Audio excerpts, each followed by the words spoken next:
Hey guys, Red Llama here. So these are the PCIe cable meters I have built to determine the wattage at certain points on the card and also on the riser. So in this video I'm going to be taking this apart and putting it into these black boxes instead.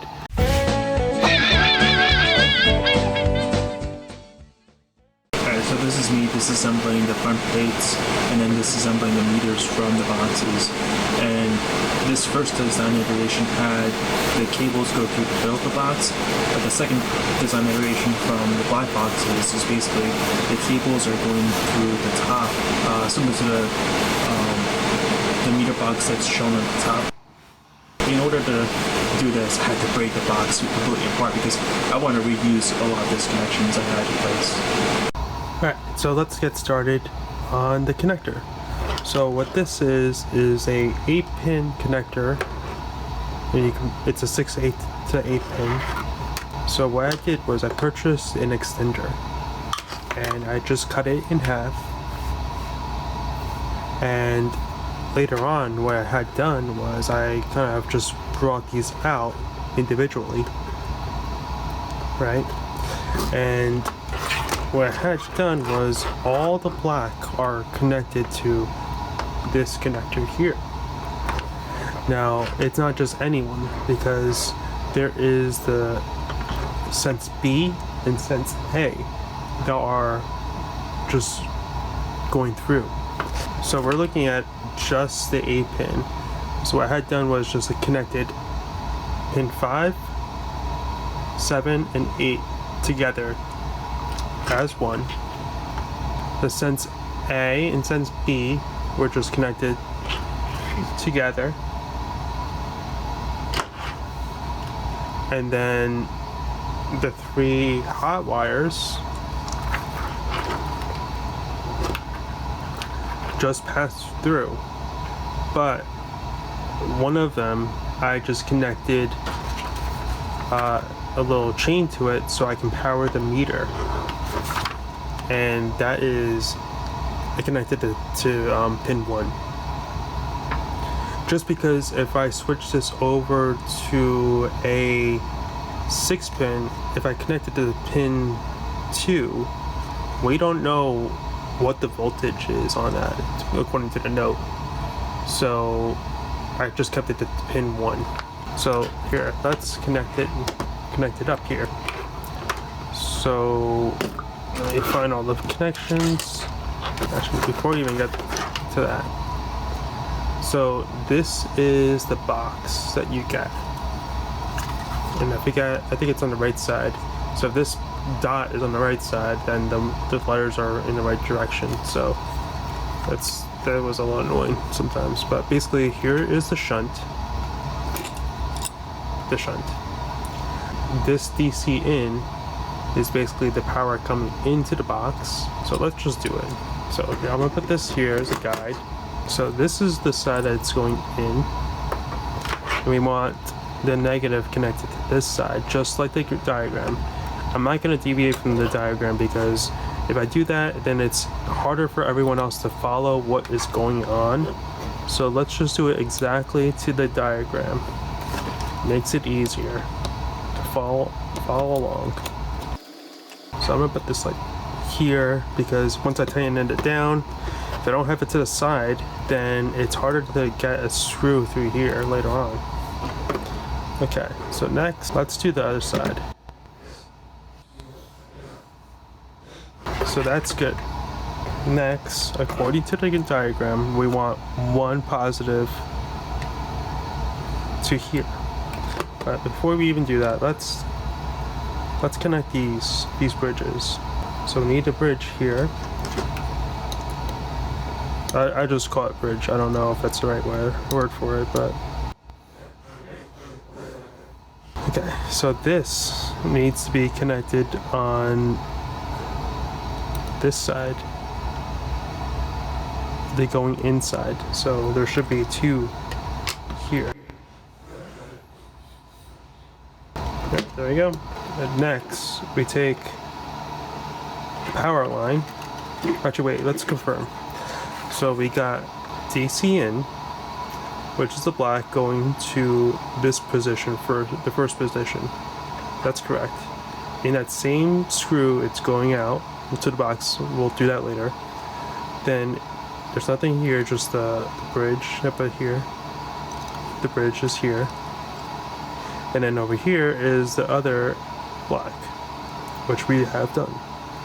So let's connect up this portion.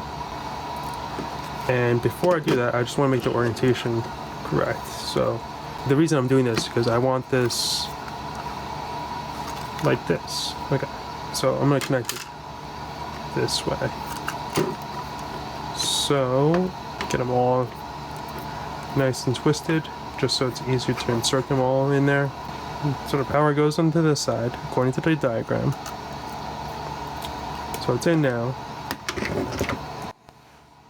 Check if it's loose or anything. It's good. Alright, so this is power coming in. So the power is flowing this way into the GPU. And just to give a little more clarity on the meter connections, basically this first one here is connected to the 12 volt, which is daisy chained into the pin 1. The next connection here is the second one, and that's connected to the same side of the shunt. So this cord, if you trace it all the way back here, is the second one. The third one is connected to the same side of the shunt. So this could be traced all the way back to this portion here. And then the last one is connected to the other side of the shunt. That's it. So now I can just put this down here. So the good thing is you could just slip this through. Alright, there we go. So it's all assembled. And this is the riser. Now for the other one, basically I'm going to do the same thing for this box. But I'm going to have the A and the B sense connected to this region. Okay, so let's get this started. One thing I forgot to mention is you have to use these connectors, just because if you try to solder these or use some other type of method, or just even round them up and tie them together, it's not going to work. You're better off using something like this. But what I do notice sometimes, if you don't clamp these on correctly, they're not fully like connected, and then therefore you have to cut them off. The way that these things work is you slip them through. You can see the head of it sticking out, and then you use these clamps like so.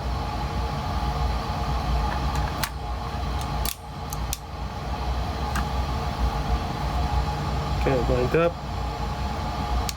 Once you have it lined up, put a lot of force on it, clamp it. I do it twice just to make sure it's fully contact. And there you go. You can see part of the wire sticking out, and it's tight. Before this was loose, so it was not working well. So I got this from Ant online, so let's try it out. Alright, here it is, opened up. So I'm gonna leave the stickers on since it hashes better with them. I'll take this off, that off. Alright, so we got hooked up right now. The EVGA 1660 Super. We got the GPU meter connected to the GPU. We got the riser connected to the riser, and it is showing about 43 on the GPU and 48 on the riser. In total, that's about 90 watts. Now, the power supply, which is the server power supply, is showing 123 or 124. So that is a discrepancy of about 30 watts, which is similar to other bits of mine. And if we look over here to TRX Miner, the EVGA is the GPU 0. We're getting 31.81 mega hash, and the wattage is 97 watts to it. So according to the meters, there is a discrepancy of a few watts, about 3 or 4 watts to it. And these are the overclocks I'm using for this. Because this is Hynix memory, I'm using negative core and memory on this, 502 for both. And that's pretty much it, guys. The riser meter is connected without the A and B sense, that's just bypass. For the GPU, A, B, and all the grounds are all connected to the shunt. This one is just the grounds, and the A/B sense are bypass. Alright guys, thanks for watching. Please let me know if you have any comments or questions. I tried different ways to get this thing to work with the A&B, but I just gave up and just bypassed them for myself. Alright guys, thanks for watching. And then this thing still has the stickers on it, so let's see how long you stay on. Thanks guys.